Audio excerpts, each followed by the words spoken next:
Hello, friends and neighbors, and welcome to episode 39 of Ray and Benny Talk Sports. We got a lot to pack in 30 minutes, including the Stanley Cup Finals. We'll look at week 3 in the CFL. We have our movie title matchups, quick hits, Brickheads, shoutouts, bro. So let's get started. Don't forget to smash that subscribe button or follow us on your favorite podcast provider. Leave a review, leave a like, leave a comment. Tell us what you think. Benny, where can they find us on social media, brother? You can find us at Ray Benny Sports on Twitter, TikTok, Instagram, and Facebook. Yeah! Let's go with the Stanley Cup Finals. The Avalanche are 1 game away from taking the cup, bro. Controversy. A little controversy with the John Cooper interview afterwards with too many men on the ice. Your thoughts on that game and how the rest of the series might progress or might end tomorrow? You know what? I didn't get to catch all of it when I was watching. Colorado tied it up. Tampa took that third period and they were pressing, especially in the last 10 minutes. And I thought they were going to get one late or whatever. They looked like the better team. Yeah. Overtime came along and Colorado just picked it up. You know, and they showed that they were on a different level and they dominated that first, what was it, 10 minutes or so? Somewhere around there. Yeah. Big goal by Kadri, man. Broken thumb and coming into a first game of the Welcome back, eh? Yeah, and you score the OT winner. Dude hasn't played in like 20 days, 20 days. Such a weird goal too, man. Just slid up in there over his shoulder, under the net, and then stuck in there. I was rewinding it back and forth going, what's the problem here? Where is the puck? Yeah. It's like, where did it go? It's like magic. It's like magic. The OT call, the missed too many men. I mean, yeah, okay. I guess McKinnon didn't come off the ice quick enough. Yeah. It looked like another Avalanche guy was coming off.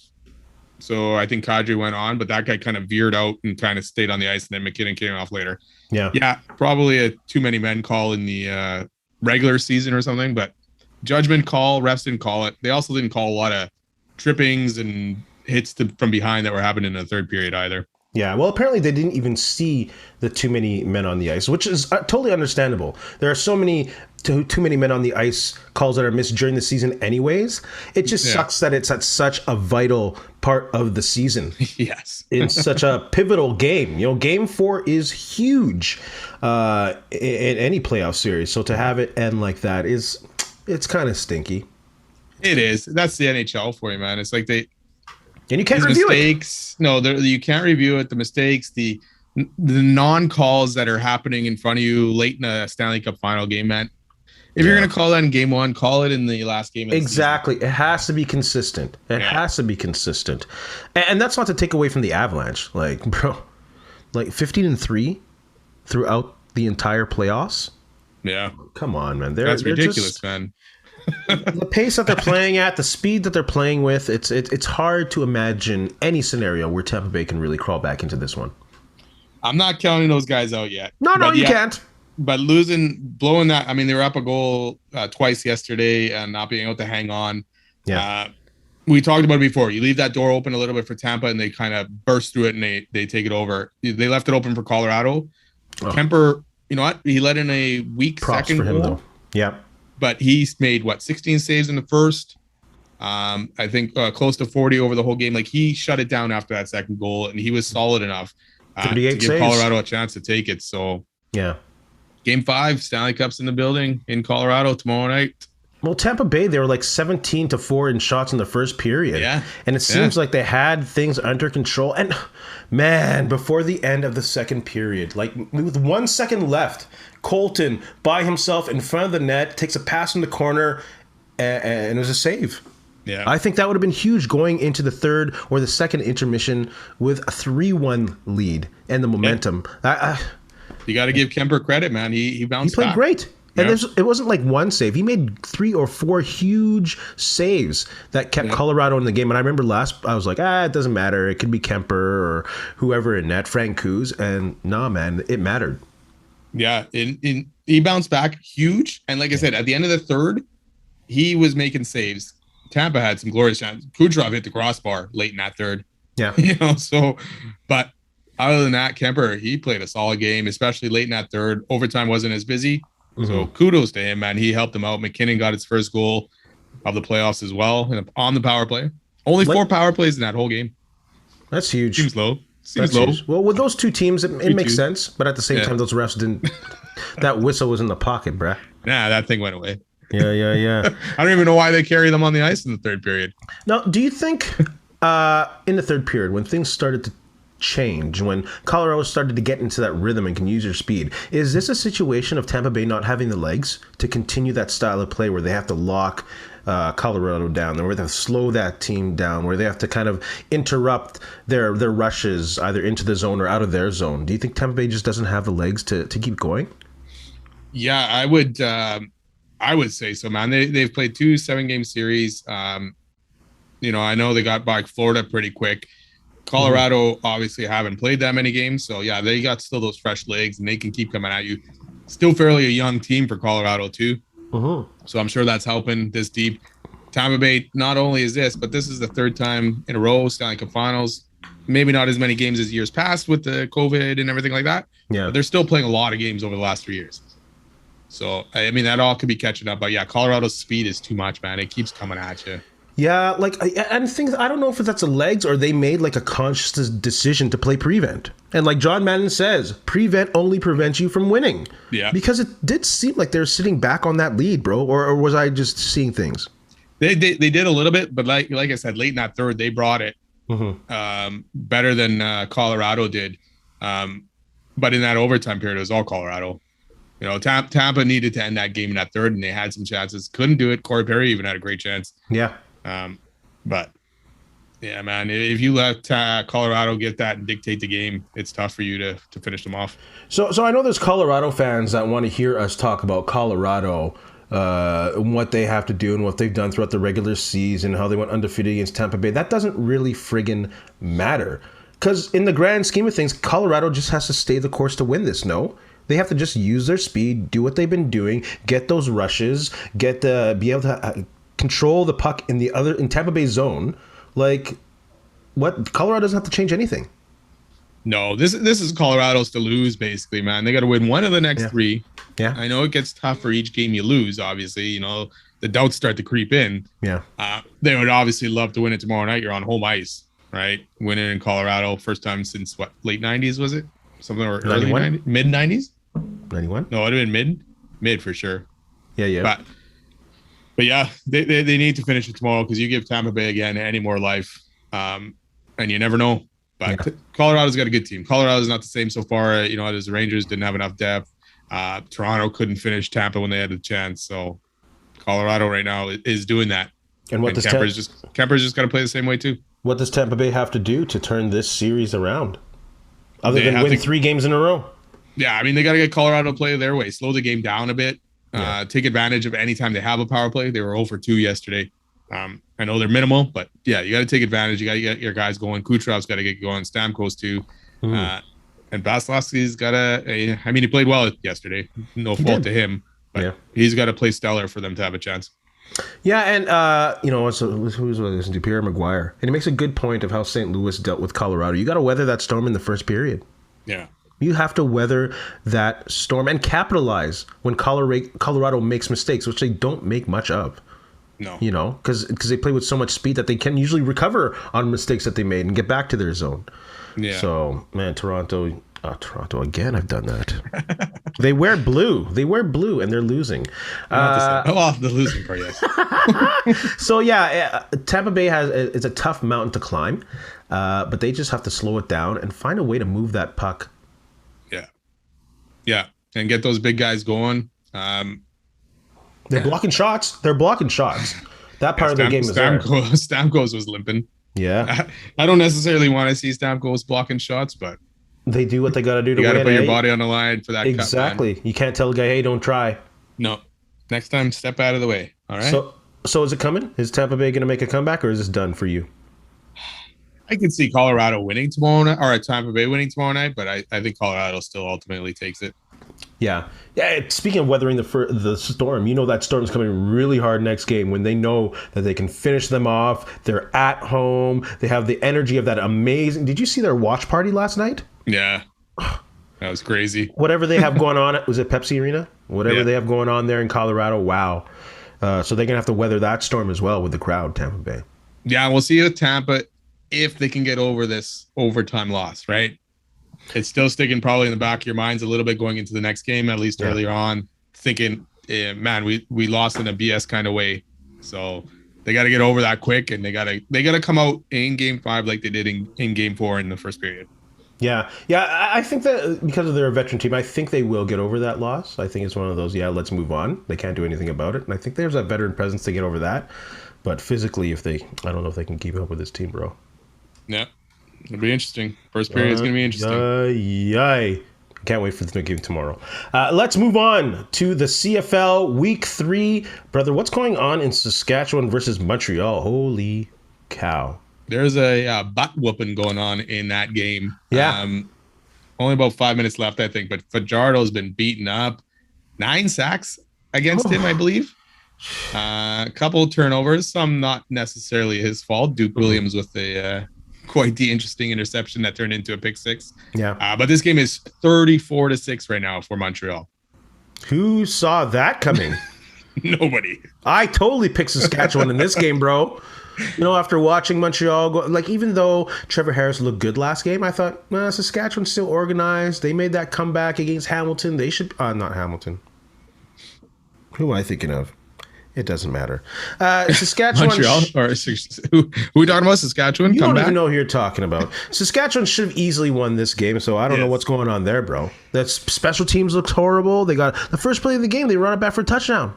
Yeah, and dude got screwed on a punt return as well. A very ticky-tacky call, I think, on the block to the back. Come on, refs. Some people might think differently, but he almost took another one moments ago back, actually, too, on a punt. So, yeah, pretty dynamic player there, especially with Montreal. Vernon Adams, is out with COVID, but Harris has done well. They're missing a few other guys. They're missing Jake Wenicky also, and then a couple other guys, too, with COVID. So, and that Saskatchewan pass rush on D, you're thinking, you got a mobile Harris. It'd be a lot easier for them to take him down. Only 1 sack today. So, kudos to Montreal. Kudos to Kahari. Kahari. Home opener, Kahari. You're doing it. And that, maybe losing Dan Clark, that center for Saskatchewan, is a huge loss. Way bigger than what they were expecting because the sacks tonight, that's crazy. Well, yeah, usually the center is the one who calls out the blitzes and calls out the blocking assignments. So, yeah. I don't feel bad for Saskatchewan. No, I never mind watching Saskatchewan get their butts kicked, really. No, I love T Rider Nation, but oh my goodness. Back down to earth, man. Yeah. Let's talk about the other matchups. Let's look at our Winnipeg Blue Bombers in a Grey Cup rematch against the 0-2 Hamilton Tiger Cats. I was reading this article on The Sun by Paul Friesen. And he's like, finally, a matchup with some juice and some history. It's like, bro, we just played Paul LaPolice back to back. Darvin Adams, 2 close games. What is this guy talking about? No history there. Yeah, no history. No reason for that. Former head coach, Grey Cup winning offensive coordinator. Man, Paul Friesen, come on, get your head out of your ass, bro. Yeah. But what's going on with this game? Grey Cup rematch. Is it a Grey Cup rematch? It is a Grey Cup rematch. Both teams are obviously in opposite directions. Yeah. They could easily be almost in the same direction. Winnipeg found what they needed to do to win against Ottawa. Hamilton could not find that against Calgary last week. What a comeback. After blowing that lead, you're a big man. That's a huge loss. Yeah. So I'm going to go actually because the Hamilton O-line, my movie title of the week for this game is Jaws. Ooh, that D-line, Jeffco, Willie Jefferson, they are looking to feast on Dane Evans, who has gotten sacked a lot. They will. Brandon Revenberg is out for Hamilton. That's huge. That's a huge loss on the O-line that's been struggling. Yeah. So I expect a big game out of those two. Yeah, I think the Bombers will honestly physically dominate the Tiger Cats. I don't think this will be a Grey Cup matchup. Dane Evans has been struggling.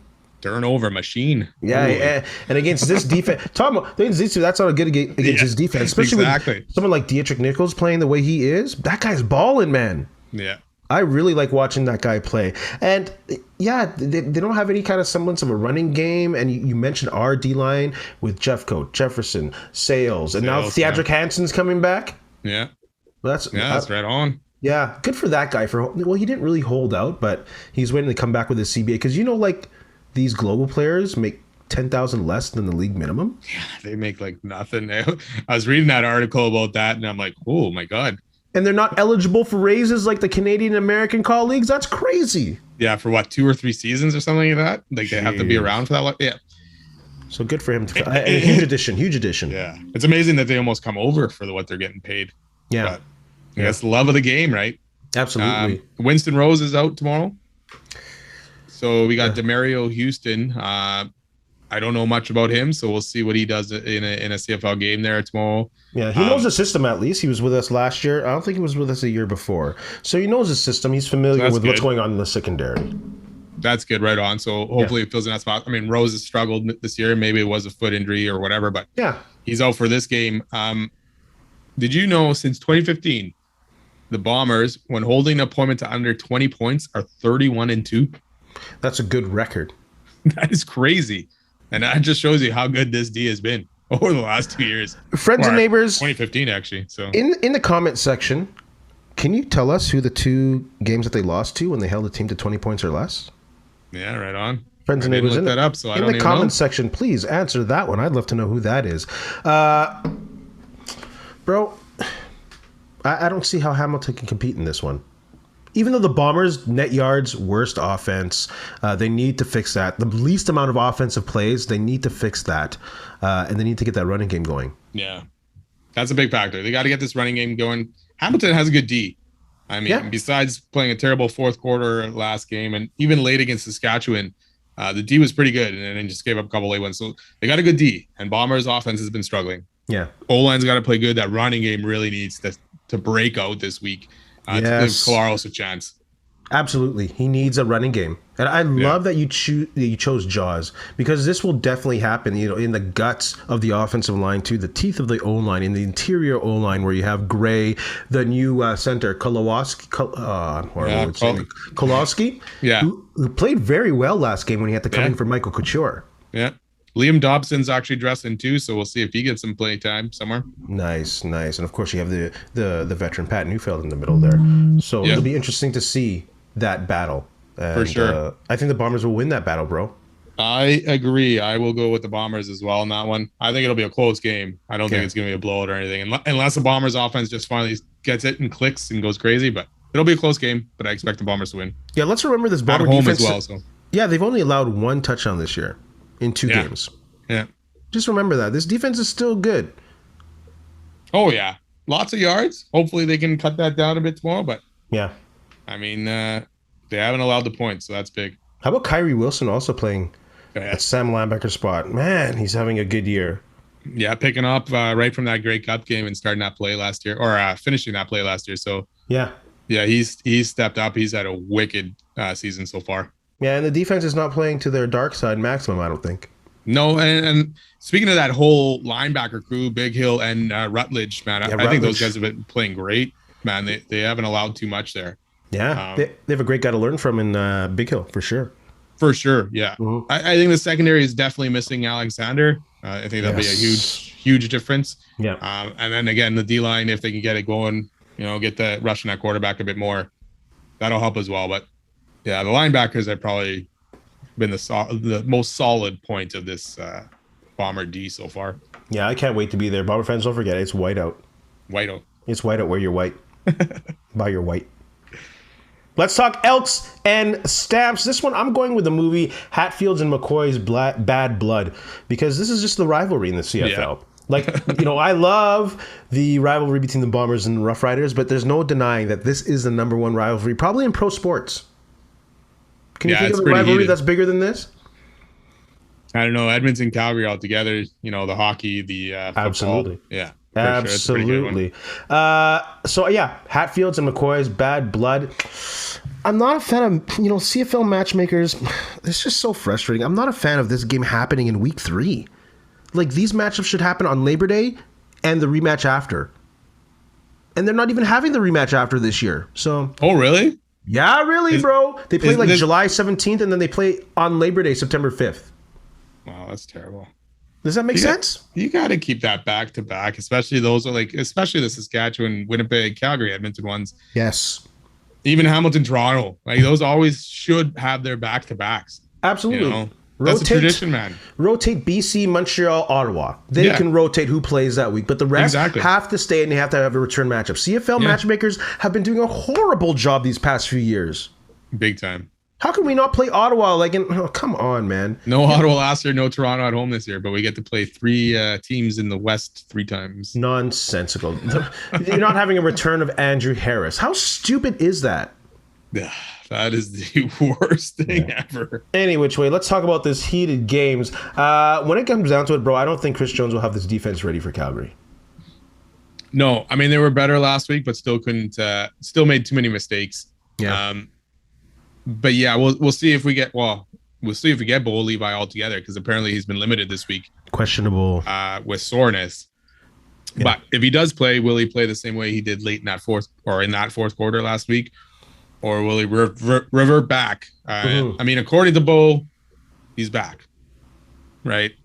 Jury's still out. We'll see what he can do. Yeah. Calgary's got the better team, the better roster. I can't see them. I can't see the Elks doing enough to win this game.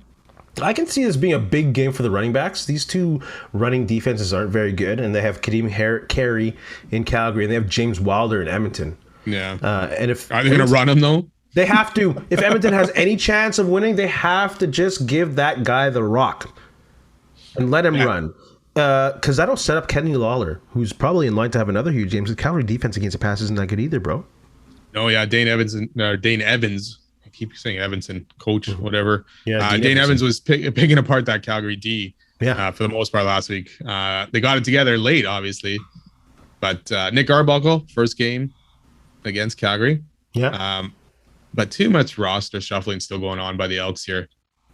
You're into the season, you're cutting guys, you're picking up guys. It's a lot. It feels like a team that's rebuilding and still trying to find their right guys. So. Yeah, I think this will be a high-scoring affair. Both teams have given up the most touchdowns by air. The defense haven't looked very competent. Yeah. But I'm going to take Calgary in this one. Yeah, I'd have to agree with that. As much as I'd love to see the Elks win this game, it's probably not happening. All right. Let's talk about the Argos and Lions. I got one more movie matchup. I'm going to call this one Into the Lion's Den, because I'm really hoping that this is the return of the Roar in BC. I'm really loving that owner, Amar Doman. He's willing to lose profits on beer and concessions to get more people there, because he knows it's tough right now. He knows inflation and gas and all that, and groceries, prices are going up. So he's willing to take a loss on profits so his fans can at least afford some of the good stuff at the game. I love this guy.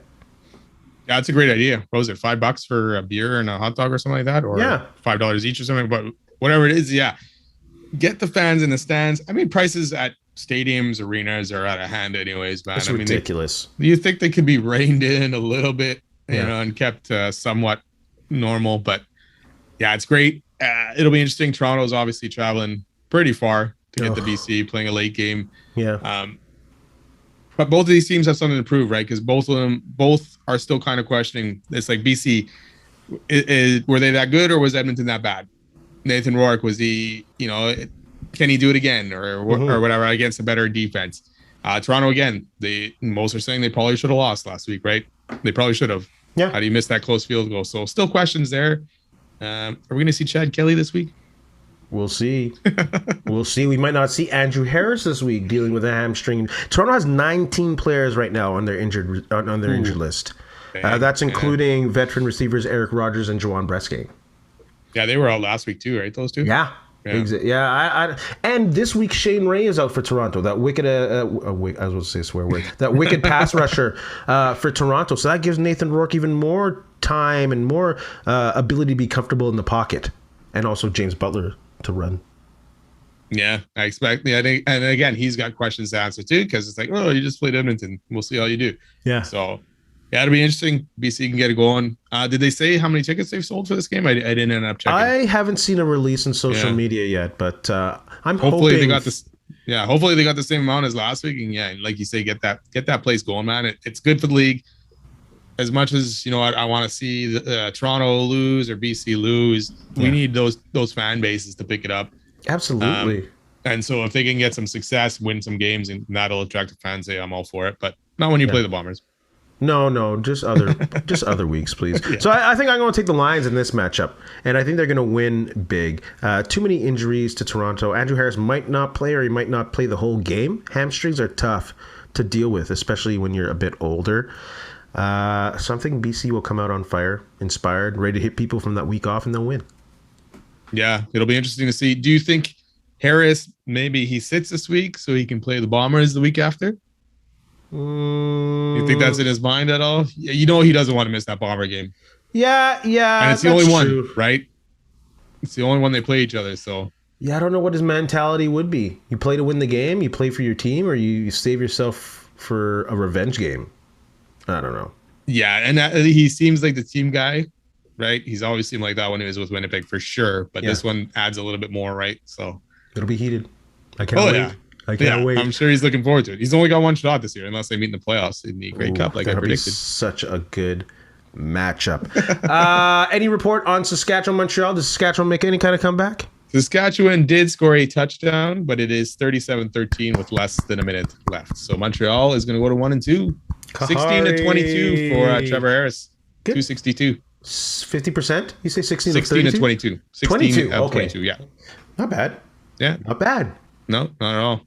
They didn't show Fajardo's numbers. Those are probably terrible. Dude got smashed into the ground. Poor guy. Let's move on to our quick hits. The NHL coaching carousel has turned into NHL coaching friggin' musical chairs, of course. Just recycling old coaches. Yeah, culture change, bro, in hockey's going to happen. Give me a break. Not happening, man. Your boy Pomo is now taking over the Florida Panthers. I hope he thrives. I hope he makes lots of money tax-free, and I hope he wins it all. I think it was $4 million or just under $4 million or something he's making. I can't remember the years, but good for him. Hey, dude, why do people go to South Florida? Del Boca Vista, man. Exactly. So, he's gonna make that $4 million tax-free, bro. That's fine. Definitely an interesting hire, man. I mean, I guess Florida. I mean, I get it. Florida is going for the experience. Yeah. I don't know why Pomo is the guy that you want, but for that experience, yes, he has the experience, but he doesn't have a lot of success in the playoffs. Mm-hmm. He hasn't, made it past the first round very often. 2 conference finals. That's it. But that's pretty good. That's pretty good. But in all the time that he's spent in this league, you'd think it'd be a little bit better, especially for Florida is talented. They got the talent, kind of, probably more talent than what the Jets had back. Oh, for sure. 2017-18. Goaltending they really don't have, but Bobrovsky's hit and miss. Mm-hmm. But they got a talented squad for sure. So it's like you almost can't mess this up. We'll see what he does. So we'll see. You go with the guy experience, and he doesn't have to maybe do a lot or tinker too much with this lineup. No, just let them go out and play. But hopefully he does not bring his D that he had here to Florida, because that won't go well. So all the best to him. Yeah, he has better D pieces, that's for sure. I thought he was burnt out or something, and that's why he stopped. But I guess it's a hard job to turn down no matter what. You go to. No, he's probably burnt out from the sick locker room that was there. That locker room. Let's talk about that locker room and Wheeler on the trading block. Finally. What a locker room. Play him on fourth line. If they're going to play on fourth line, just trade him. What a locker room. Yeah, well, it sounds like it might be mutual, according to Elliot Friedman, which I understand. Wheeler's probably looking at this going, this team's probably not winning in the next couple seasons. Mm-hmm. I probably don't have, him saying I probably don't have too much time left anyways. I want to win. So I can see him facilitating some kind of trade. Yeah, time to get the remnants of Atlanta out of here. Yeah, it's just what do you have to do? Do you eat some of the salary? Yes. Yes.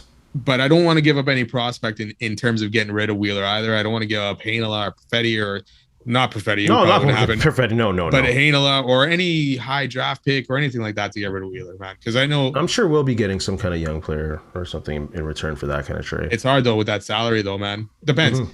If you get a team like Florida who goes, okay, we need that veteran leadership. Pomo likes him. Obviously, Wheeler's always gushed about Pomo, so maybe they go over there in that sense and work something out.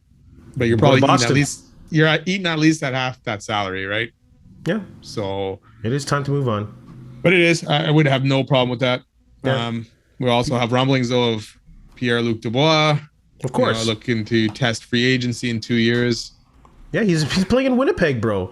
All these guys want to test free agency. Come on, it's too much, though, man. It's some kind of thing that we've had Trouba, we've had Kane wanting out. There's a lot of guys. Laine. Yeah, the guys wanting out. How are you going to build this team to compete over years if it's hard to keep guys to stay? I mean, he's already talking 2 years out that he wants to test free agency. Yeah, you draft guys, you develop them, you have a very small window, and then you're done.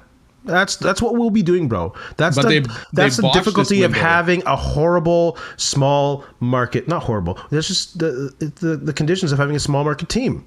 But they botched this window. Oh, well, then it's time to move on. Because you traded Line before you even had to. You got Dubois back, but at that point, he wasn't going to sign too. But he wasn't going to sign either, so you had to move him to get something. But you wasted these guys' time, and this locker room was getting already poisoned apparently years ago. So it's like, who was there to not be able to figure this out, man? This team should have, after that 2017-18 season, it should have competed probably for 2-3 more years. It never got close to that again. What are you going to do, though? Because you're not going to sign any big-name free agents. That's going to put you over the cap, and also they don't want to come here. I get that, and I have no problem with that. I know people aren't going to come here. But you got to somehow keep the guys, especially that you guys draft, figure out a way to find them to love Winnipeg, like Ehlers does. I mean, Connor decided to sign here. I know Scheifele did too. You need to look into more of those guys and find those guys to stick around. But if you're going to do that and say, okay, we're going to do this for 5-6 years, burst our window, go for 3 years and try to win a championship, you got to at least compete for those whole 3 years, not just one of those. Absolutely. And they're pretty competitive. It's not like they were trash for a whole bunch of years. They're a competitive team. It's just they never finished anything off. Exactly. The playoffs came around. I mean, the year after that Western Conference final run, the year after they had another good season, they faltered close to the end of the season, dropped down in the standings, and then just couldn't beat St. Louis in that first round. And a little bit unfortunate with some of the plays in some of those games and that.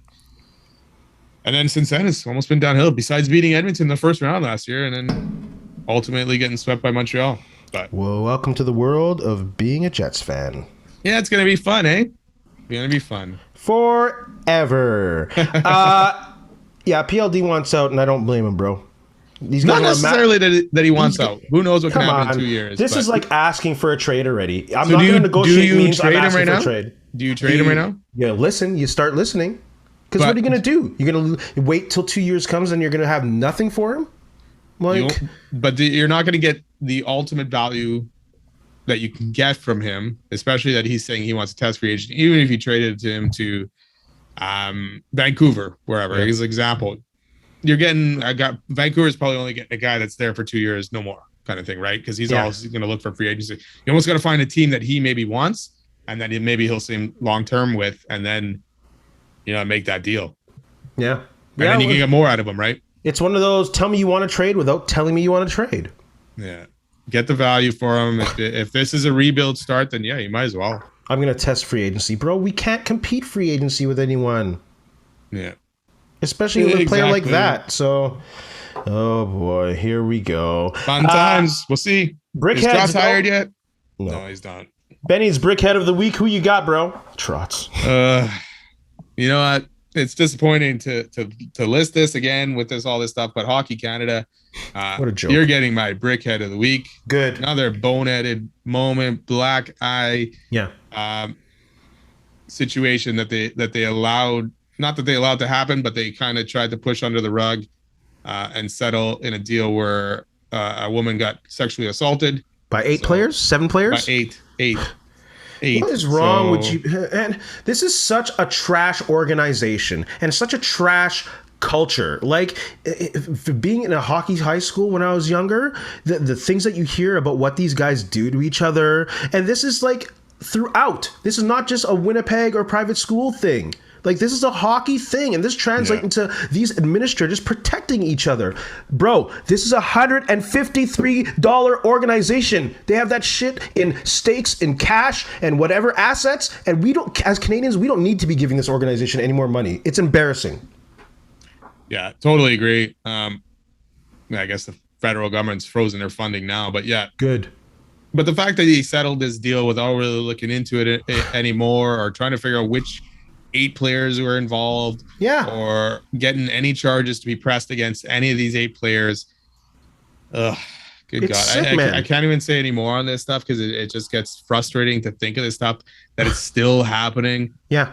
And like you say, the shit that's happened in dressing rooms and all that stuff between the kids is disgusting enough. Then you have these adults taking advantage of kids, as in Graham James and all that that stuff and other guys. Yeah. And then you have the players doing this to women, and it's just like, come on, man, something's got to stop. It's got to get fixed. It's got to get cleaned. Yeah. This whole Hockey Canada needs to go. Whoever was on that board or whatever make the decision need to get out of there. Yeah. Need to be fired. Need to be kicked out. Whatever it is. Hockey's for everyone, my ass. And bring in some new voices, man, and get this thing cleaned up and figured out. Because no more government money. How many more are there that have never been reported? Because it's like, what's the point?